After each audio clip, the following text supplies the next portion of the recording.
From the sky, the damage is breathtaking.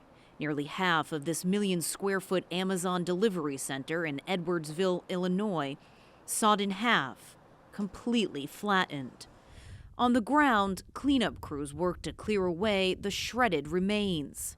Across the street, a graveyard of mangled, nearly unrecognizable vehicles. This is the twisted aftermath of an unexpected and violent tornado that sprang to life in Amazon's own parking lot before ripping through the building. I got a phone call from another dispatcher in this building.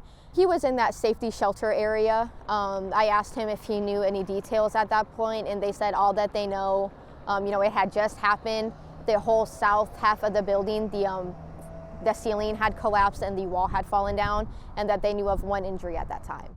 This dispatcher asked us not to use her name and not to show her face. She wasn't working when the tornado struck last Friday night, but some of her team was, including delivery driver Etheria Hebb, who was killed when the 40-foot-tall, 11-inch thick concrete walls caved inwards and the roof collapsed.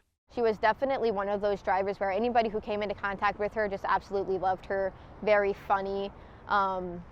Nobody really thought ill of her. 5 others also lost their lives, including 29-year-old Navy veteran Clayton Cope and 46-year-old Army veteran Larry Verdin.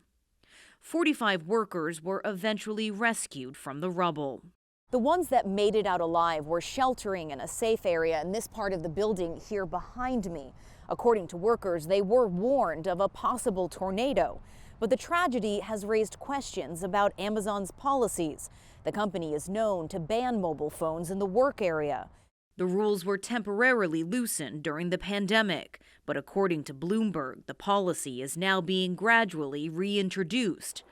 Amazon reportedly allowed all workers at the Edwardsville facility to have their phones the day of the tornado.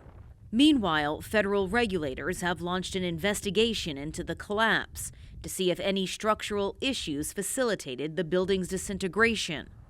When surveying the damage from above, it's incredible that so many survived.